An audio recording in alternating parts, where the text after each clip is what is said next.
Thank you for your time. And I just wanted to start with your message to veterans. What do you hope the people in this room walk away remembering today? Well, just how much the country appreciates them, for sure. You know, all of the polling that is done when they ask Americans, you know, what's the most admired, respected institution, effective institution in America, overwhelmingly, they say the military. And that's interesting because the vast majority of Americans don't serve, and that's okay. The vast majority of Americans, frankly, young people, unfortunately, are not qualified to serve. But in many cases, they don't even know anyone that serves. But they've got it in their heads, rightfully so, that you know, the service to the nation done by those who volunteer to defend it. And again, we're not, you know, veterans are not the only volunteers. I mean, we have firefighters and police officers and people like that.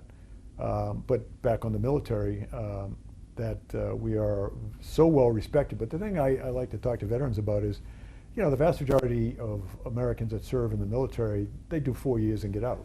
Now, they're frankly different people when they get out, and in a very positive sense.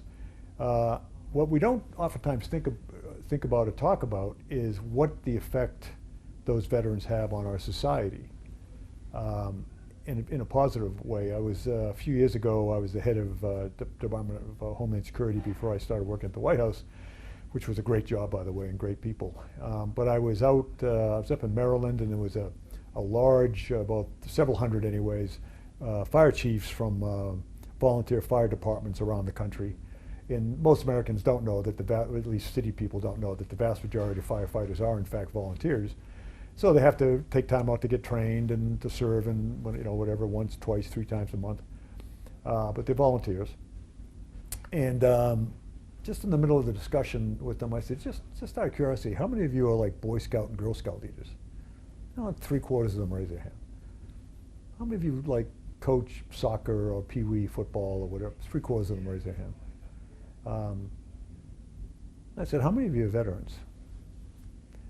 So this thing called vet or military service turns into veterans, and they come back to the communities, and they continue to serve.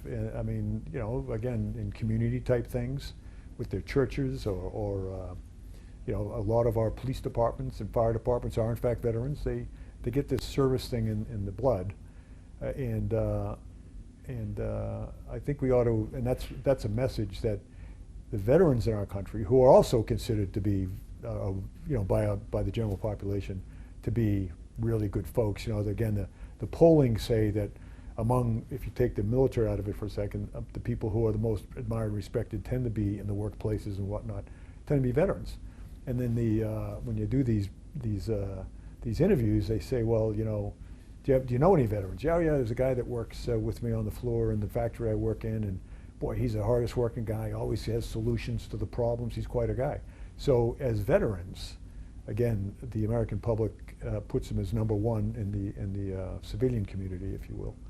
So this effect veterans have had on our society after they leave the service is profound. You're here, you want to praise that continued Right. service. Yep. In your more than 4 decades of service, was there a defining moment that really makes you proud to be a Marine or proud to be a part of the armed services? The first time I was called a Marine. After that, it was. But when in all of back in those days, and Marine boot camp is still pretty tough. They don't call you soldier. Marine. They don't call you Marine until you earn it. And then the day you graduate, that's the first time you call Marine. And I tell you, you see chests just exploding, because most of the time you're in Marine boot camp, and for that matter, boot camps in general, a lot of the time you spend there, you don't think you're going to make it. And they have a unique way of helping you through it. And so, and a lot of people say, well, you know, wasn't like being a general the best? And people say, well, ask me, what's the best rank you ever held? I immediately say sergeant. I was an infantry sergeant, the squad leader, best job I ever had. Company commander as a captain was close. But people are astounded that you don't say general. And actually, general is hard because it's a different kind of job. But I would say that I don't remember anyone ever opening a door for me as a general or carrying my bag. I know how to do that stuff myself. The good thing about being senior in the military is you can help more people. That's the one very positive. The downside of getting senior is you're further and further away from the young soldiers and Marines and sailors and airmen. What would you say to a young American considering joining the armed forces today? Do it. If you're qualified, again, there's a little societal issue here, but only 23% of American youth between 18 and 24 are qualified to even join. That's worrisome. It is, and of course, not all of them join. Only 1% of our population. But there's a young fellow that was in the neighborhood. Actually, leaves for the Army on Monday, and his parents. He's a little older, kind of in his early 20s, and his parents. He's a good kid. He's a great kid, but didn't quite know what he wanted to do. And his parents said, why don't you go talk to Kelly? And we had a number of conversations. He went down and explored some possibilities with the services and decided to join our Army. And he leaves on Monday for boot camp. And whether he stays in for 4 years or 24 years, it'll be good for him, and he will certainly have an opportunity to use his training in the Army to do things as a civilian. The number of people that come out of the armed forces with marketable skills, whether it's pilot or radar operator or whatever, is phenomenal. But again, and he was also be very likely to continue to serve the country and be involved in the community after he gets out. I want to touch on that because you talk about service after your military service. What are the core principles that stand out to you that you trust in a leader? Well, honesty and commitment to the Constitution, more than anything else, commitment to the Constitution. The founders, when they wrote that document, the two things they were most afraid about was a king-like or a monarch-like leader, as opposed to an elected president. And the other thing they were concerned about was a standing army. There hadn't been a democracy in the world since Greece and Rome, so 2,000 years ago, and the downfall of those democracies were the standing army, Praetorian guards. And so here we are, fast forward. It was a real experiment for the country to that's why they wrote it into the Constitution, that you have a president that's in charge of the armed forces, but so is the Congress, and there's built-in tension. But that's a good thing because it causes, when I say army, I mean military. It causes the military to have to answer to two bosses, and then at the end of it all, stay in their lane. If we're told to do something stupid, our responsibility is to tell our bosses, maybe there's another way, sir, and disagree with them until they say do it. And as long as it's a lawful order, you do it. A couple global questions about the state of the world. How would you define the role America should play in the world, and is it meeting your expectations right now? Well, I think why screw with success? I mean, we came out of a war in 1918, and for a lot of different reasons, the United States decided to disengage, go back into kind of an isolationist world. From that mayhem, a lot of really bad things happened in Europe, for that matter, in Asia. One of the lessons we learned from then was that America, being the arsenal of democracy and a democracy, that we should stay involved and help the world, rules-based and help the world. And of course, we had real adversaries back then, particularly the Soviet Union, nuclear weapons and all that. But it's worked, and we are hugely respected. Our friends and allies sometimes have dropped the ball in terms of their own investment in their own military forces or whatever, or for that matter, investment in helping people in other parts of the world that need help desperately, whether it's food or medical But we've shouldered a lot of that burden, and rightfully those other countries that can afford it and do it are doing it. Are we moving away from that now? I think we are. I think a bit. I think, but the world has also gotten used to, democracies in particular have gotten used to things. Things change.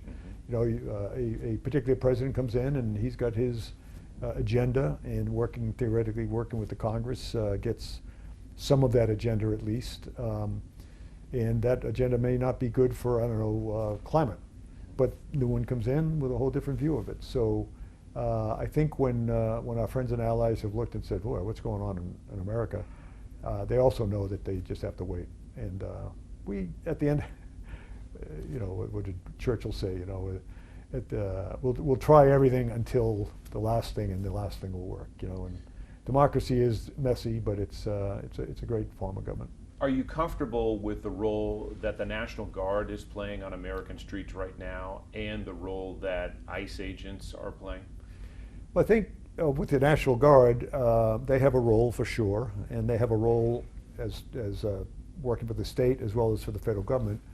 I think the biggest thing in our history, if you look back, the Guard, and the Guard is different obviously than the regular forces, but the Guard, and for that matter, the regular forces used not nearly as much as the Guard. And if you take, one of the things the military loves to do, as sad as it is, but when Americans need help from natural disasters, send me in, coach. They want to help, and there's unbelievable capability within the Guard but for law enforcement type things, the services don't like doing it. The individual men and women don't like doing it because they see their role as protecting the nation from outside.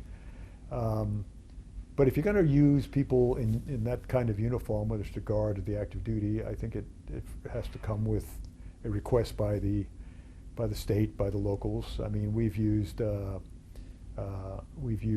military a number of times, but it was always, and even the active duty militaries back during the civil rights era, where governors were refusing to obey federal law relative to schools and all that separate but equal stuff, and we had to use federal forces, but very, very judiciously. Very, very unusual to do that. We've been, the Marine Corps was called into the Rodney King thing, but that was the state.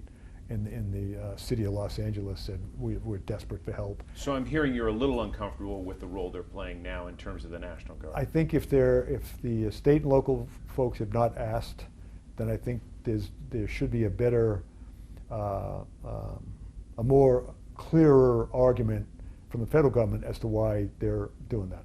And how about the ICE operations we're seeing in cities across America right now? Well, they have ICE folks have their mission.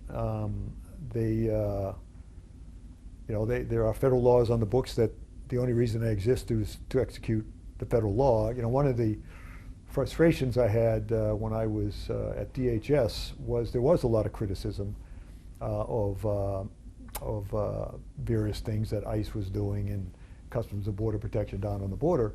And I wasn't at DHS very long, but I would push back to members of Congress and say, but and this is whether it's in a hearing or in their, and members of Congress are not bad, but there is a give and take. And I'd say, these folks are executing the law, enforcing the law, and they're sworn to do that. That's what their job is. If they don't do it, they're breaking the law. And if you, senator or congressman, if you don't like the law, then your job is to change it. Their job is to enforce it. Your job is to either change it, do away with it. So what we're seeing on the streets of various cities right now is, one of the things the ICE folks argue for all the time, and it is a more efficient way to do it, and that is when you, whether it's city, state, when you have a bad guy who's illegal, gal, ready to be discharged from your prison, call us. We'll come get them. And then we'll make sure they go home. If you don't do that, then you're going to be releasing an awful lot of people. And the problem that ICE has, if they're not working that way with the local law enforcement, they have to go out and look for these bad people themselves. And in the process of doing that, they run into people who are here illegally, but not bad people. But again, they have a requirement, and they turn out, everyone that they pick up, they turn over to the immigration system, judges and whatnot, and they make a determination who goes, who stays. So if I'm hearing you correctly, General, Congress, if you don't like what's happening, you need to change the law. You need to get involved, yeah. I mean, that's Congress's role on anything, whether it's immigration or taxes, or that's their role. A couple more questions, General. If President Trump came to you right now and said, General, give me your best piece of advice, what would it be? I'd say, take a step back and look at how the world has been a relatively functioning, peaceful place since 1945, and just think a lot harder about changing America's role. And I would also say, that again, the Constitution gives the president certain powers, but he also gives the Congress certain powers, and of course the courts. And maybe to consider some of those issues, in terms of legal opinions before he goes down the road to execute a particular thing. There's a lot of things that I would tell you, I don't necessarily disagree with the president, but he's running into these roadblocks because, maybe a way to address it, if you listen to or read the memoirs of presidents or their interviews after they leave office, one of the things they all say is how surprised they were at how little power they actually had because of the way the Constitution is written. And when they wanted to do something, the lawyers would come in and say, boss, you don't have the authority to do that. We need to work with Congress. Well, that's the way it's supposed to work, so that no one can become a monarch. By the same token, the democracy survives. And so, as distasteful as it might be for some people, you need to be, as a senior officer in the military, the most important person on my staff was my lawyer.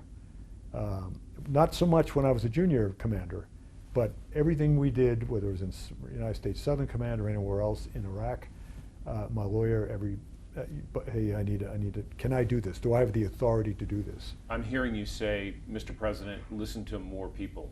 Yeah, a broader range of people, and not just people that maybe necessarily tell you what you want to hear. That's always the best because but I think whether you like various members of Congress, listen to them, bring them in and hear it out. When I was working there, many times the president, when he was about to make decisions, and he welcomed this, we'd bring in people that were, say, businessmen and women to talk about the issue, maybe sometimes union leaders to come in and talk, and to give the president as much usable information as possible, so when he made the decision, he made an informed decision. And President Trump at the time was not against that.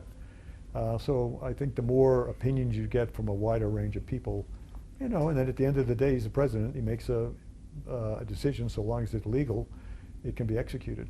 Lastly, General, you suffered the most profound loss of any parent. How can this country honor the service and the sacrifice of your son? By understanding that he was defending his country, and he had nothing but confidence that our political leaders will continue to make this the greatest country in the world. So work together, boys and girls. And if you ever need to motivation, go down to one of our cemeteries, whether it's Arlington or one of the cemeteries out here in the rest of the country, and stand there and just watch or just look. Every one of those people under those stones had a view of America that we should all try to live up to. Appreciate your time, General. Sure. Thank you. Thank you. Yep.